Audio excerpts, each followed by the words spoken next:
The wedding looked perfect. White roses, laughter, cameras flashing like applause. From the outside, it was the kind of love story people envied.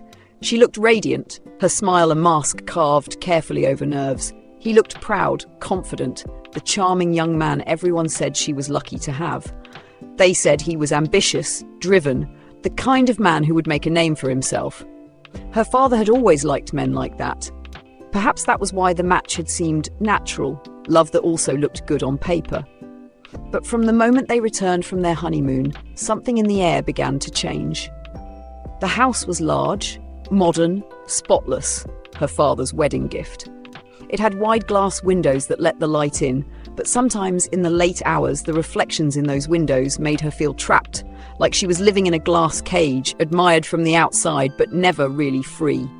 At first he was attentive, flowers on the counter, kisses on the cheek, shared dinners by candlelight. But soon his phone began to fill the space between them. Meetings, clients, late nights. When she asked, he smiled, smooth and effortless. "You know how demanding your father's company is," he'd say. And she'd nod, trying to believe him. He had a way of speaking that made her doubt her own instincts. If she questioned something, he'd laugh gently, call her too emotional, tell her to relax. At first, she thought it was love. Later, she realized it was control. Days passed quietly. She filled the hours with charity events, lunches with her mother, meaningless small talk. Everyone said she looked lucky. She smiled for them, then cried in silence. Her father's pride in him grew.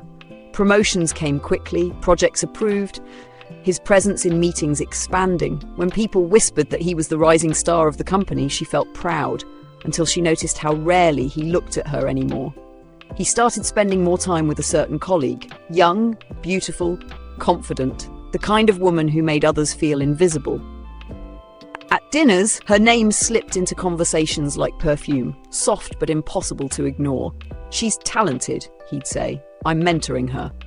She'd nod, pretending the words didn't sting. But inside, the unease grew heavier. Nights turned long. She started checking his phone when he slept. Nothing suspicious at first, just work messages. Until one night, a simple "good night, you were amazing today." Her hand trembled, her throat tightened. She didn't confront him immediately. She couldn't. Fear sat like a weight on her chest. What if she was wrong? What if she was just overreacting again? The next morning, he acted normal, humming as he dressed. She stood by the window, her reflection pale against the glass. "Are you happy?" she asked softly. He paused, looked at her through the mirror and smiled faintly. "Of course, why wouldn't I be?" But his eyes were distant, empty. She knew then that the answer was for himself, not her. Weeks went by like that. Quiet mornings, colder nights. She began losing sleep, her appetite faded. The world shrank to whispers, shadows, and doubt. Sometimes she'd stare at herself in the mirror for long minutes, unable to remember when she'd last recognized that woman. Her mind started playing tricks, footsteps that weren't there, phone vibrations she imagined, conversations repeating in her head.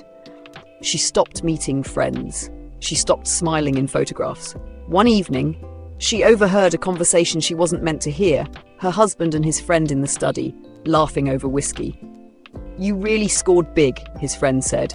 "Marrying the boss's daughter? Genius move." He didn't deny it. He only chuckled and said, "Sometimes you have to make smart investments."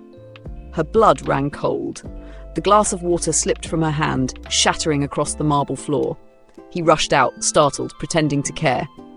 "Are you okay?" She nodded, expression blank, the broken glass sparkling between them like the shards of something far more fragile. Her faith. That night she didn't cry. She sat awake, staring at the ceiling, hearing his words replay like a nightmare. An investment. That's what she was. Not a wife, not a partner. Just a means to an end. The next morning she began pretending too. Morning sunlight filled the kitchen, bright but cold. She moved slowly through the motions. Coffee, toast, silence. Her husband scrolled through his phone across the table, eyes never lifting. Every beep of a message made her heart jolt. He smiled once, faintly, and that single smile told her it wasn't for her. She began to forget small things, where she placed her keys, what she had eaten, whether she had locked the door. Her thoughts came like waves that wouldn't stop crashing. She told herself she was fine. She wasn't. At night, she wandered the house barefoot, touching the walls as if they might whisper an answer. The glass windows reflected her face back at her, pale and thin. Sometimes she would catch her own reflection moving a moment slower than she did, and it frightened her. She whispered to it anyway. "I know what he's doing." He was careful, too careful. The late meetings, the phone always on silent, the scent of a perfume she didn't wear. When she asked questions, he laughed gently and said she was becoming paranoid. One evening, while bringing him coffee in the study, she noticed his laptop open. A message flashed on the screen before it vanished. "I miss you already." The sender's name was short, feminine, familiar. Her pulse slowed instead of quickening. There it was, the confirmation. The truth she had half known for weeks. She closed the laptop quietly, placed the coffee beside it, and walked out without a word. Upstairs, she stared at her reflection again, and for the first time she did not cry. Something colder than sadness took root. Clarity. In the days that followed, she spoke less. Her silence unnerved him. He began to study her face during meals, perhaps noticing the absence of reaction, the steady calm. She looked fragile, but inside she was observing, recording, remembering. The people around them still saw the perfect couple. They still smiled for photographs at corporate dinners, still held hands when someone was watching. She played the role so well it frightened her. Sometimes she forgot which expression was real. Her father noticed before anyone else. One evening he called her into his study, his voice low. "Are you happy?" She hesitated too long. "Of course," he sighed. "You sound like you're trying to convince yourself." "I'm fine, Dad." He looked at her a long moment, the way fathers do when they already know the answer. That night, she wrote a note in her journal. "They see what I show them, so I will show them nothing." Her mental world began to twist inward. Ordinary noises startled her. The creak of the floor, the hum of the refrigerator. She'd pause mid-task, sure she had heard his voice whisper her name when he wasn't home. She started speaking softly to herself, like narrating her own life. One afternoon, she visited her father's company under the pretense of bringing lunch. She moved through the halls quietly, unnoticed, until she reached the floor where her husband worked. Through the glass wall, she saw him laughing with the same woman whose name had appeared on the message. Their closeness wasn't professional. It was intimate, almost rehearsed. He turned suddenly, and their eyes met through the glass. His smile faltered. She tilted her head slightly, the faintest smile on her lips. Not warmth, not forgiveness, just acknowledgement. Then she turned and walked away before he could reach her. That evening, he came home tense. "You were at the office?" "Yes. Why didn't you tell me?" "I forgot." He studied her, trying to read the expressionless calm. "You're acting strange lately." She looked at him and said quietly, "Maybe I finally see things clearly." He said nothing after that. From then on, she began to document. Little things, dates, times, names of projects, bits of overheard conversation, the way his stories didn't match. It wasn't revenge yet, it was survival. Keeping record gave her mind something solid to hold when reality blurred. But each note she wrote hardened her resolve. She would not explode, she would not scream. Her justice would come in silence, the way frost kills flowers overnight, without a sound. By winter she had stopped sleeping beside him. She told him she needed space. He didn't argue. He spent more nights working late. She watched his car lights fade down the driveway and felt nothing at all. Her mother called often, worried. "You sound tired, sweetheart. You should rest." "I'm fine," she repeated, always the same two words. Fine had become armor. Inside, her thoughts grew darker. Sometimes she imagined the world without him in it. Not in violence, but absence. A clean emptiness where his lies couldn't echo anymore.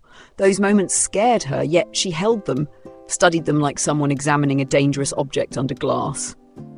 Then came the night of the charity gala. The perfect stage. The guests shimmered in designer suits and silk gowns, cameras flashed, glasses clinked. She arrived alone. He came later, arm in arm with the other woman, pretending she was a colleague. The whispers started immediately. She stood across the room, watching. Every smile, every touch, every lie played out beneath crystal chandeliers. Her hands trembled, but she didn't look away. When her father arrived, his eyes went straight to the scene and then to her.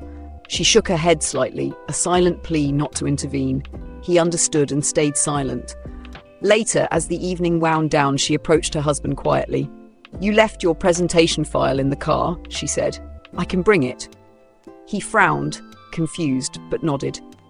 Outside in the cold night air, she stood by the car and waited. She wasn't looking for the file. She was looking for courage, the courage to stop being a victim. When he joined her, she looked him straight in the eye and said, "I know everything." He opened his mouth to deny it, but she lifted a small folder, copies of messages, emails, the evidence she had collected. "You used me to get here," she said softly, "and now you're using her to climb higher." He froze. The air between them crackled with the sound of truth spoken too calmly. "What do you want?" he asked finally. She smiled faintly. "Nothing. Yet." Then she walked back inside, leaving him standing in the cold, the sound of music fading behind her. Inside, she felt dizzy but steady. For the first time in months, her thoughts were quiet. She wasn't healed, but she was no longer helpless. The morning after the gala arrived heavy with fog. The house felt weightless, suspended in a silence that no longer frightened her. He had come home late. She'd heard him pacing downstairs, then the click of the guest room door. For once, she had slept. When she rose, she dressed carefully, a white blouse, calm makeup, a measured face. She brewed coffee, 2 cups as always, and left his untouched on the counter. He appeared a few minutes later, hair uncombed, eyes bloodshot. He tried to speak first. "We need to talk." She looked at him over her cup. "Do we?" He faltered. "About last night." She nodded slowly. "Then talk." But he didn't. He stood there, staring at the evidence folder still lying on the table like a silent judge. "I made mistakes," he said finally. "But you don't understand the pressure I was under." Her voice stayed steady. "The pressure of pretending to love someone? Or of losing access to her father's company?" He flinched. His silence was answer enough. She gathered her bag and keys. "You'll find breakfast in the oven," she said. "I have somewhere to be." She left before he could answer. Father's office, she asked for a private meeting. The older man looked up from his papers, instantly wary. "Is this about him?" he asked quietly. She placed the folder on his desk. "It's about the company," she replied. He opened it, brows knitting as he skimmed the messages, the financial transfers, the proposal drafts bearing her husband's signature, and another name beneath it, the woman from the office. "He used you," her father said, voice thick with restrained fury. She nodded once. "And he's trying to use your company too. But I don't want a scandal. I want a clean ending." Her father leaned back. "What do you have in mind? Give him the promotion he's been fighting for," she said softly.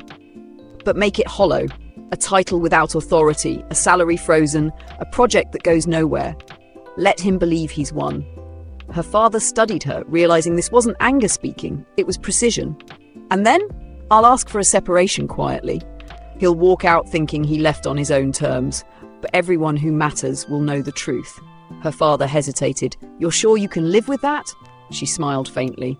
Living with him was worse. The weeks that followed felt like walking through glass, dangerous yet beautiful in the reflections it cast. Her husband grew restless. The new promotion looked impressive on paper, but the reality bored him. Meetings that led nowhere, endless reviews, no real control. He began to drink again, to come home late, to mutter about ungrateful people. She remained calm. She asked about his day, smiled at his vague answers, and quietly removed her things from their shared spaces. A book here, a framed photo there. One night, he found her packing a suitcase. "You're leaving?" he asked. She didn't look up. "No," she said. "You are." He blinked, confused, until she handed him an envelope, a formal separation agreement. Simple, clean, with her signature already on it. "This is sudden," he said. "Not really," she replied. "It's just been happening slowly enough for you not to notice." He tried to argue, to shift blame, to plead. She listened, expressionless. Then she said the line she had rehearsed in her mind for weeks. "I forgive you, but I don't want to live with you." That quiet mercy hit him harder than any accusation. Days turned into weeks. She moved into a small apartment overlooking the city skyline, not as grand as the house she'd left, but free of ghosts. For the first time in months, she opened the curtains in the morning and actually watched the sunrise. Her mental fog began to lift. The nightmares faded, though sometimes she still heard echoes, laughter, arguments, a phone buzzing in the dark. She learned to let them pass. At night, she wrote in her journal again, the same one that once held lists of evidence. Now she filled it with small victories. Cooked dinner for myself, slept without dreaming, didn't think of him for 3 whole hours. Slowly, the pages became lighter. Meanwhile, in her father's company, rumours spread quietly. The husband's project stalled. His strategic ideas went nowhere. The woman who had once been his secret partner transferred departments. He began arriving late, leaving earlier, avoiding meetings. When he finally resigned, no one was surprised. He walked out with his head high, pretending he'd chosen better prospects elsewhere. She didn't attend his farewell dinner. She didn't need to. Her revenge wasn't the destruction of a man. It was the recovery of herself. She had given him enough silence to hang himself with his own choices, enough calm to let his ambition inward and consume him. Months later, she sat with her father on the porch of the family estate. The spring air smelled of rain and earth. He poured her tea and said, "You did what many people can't. You walked away with grace." She smiled faintly. "Grace or emptiness? I'm still deciding." He chuckled. "Sometimes they're the same thing at first." She looked out at the trees. "Do you think people change?" "Not much," he said. "But we can." She returned to work soon after, joining the foundation her mother once managed. Helping others gave her something solid, a structure to rebuild her mind. Yet sometimes late at night, she still saw the reflection of her old self in the window. The silent, frightened girl who once whispered to glass walls. She'd meet that reflection's eyes and say, "You made it." And the reflection would almost smile. The last twist came one autumn morning. A letter arrived, no return address. Inside was a short note in her husband's handwriting. "You were right about everything. I hope you're happy now." She read it twice, then folded it neatly and placed it in a drawer. She felt no triumph, no bitterness, only a quiet certainty that she was finally free. She went to the balcony, breathed in the cool air, and for the first time in a long time, she didn't feel like a ghost in her own story. The sunlight touched her face, and she closed her eyes, letting it in. The cage was still made of glass, but now the door stood open.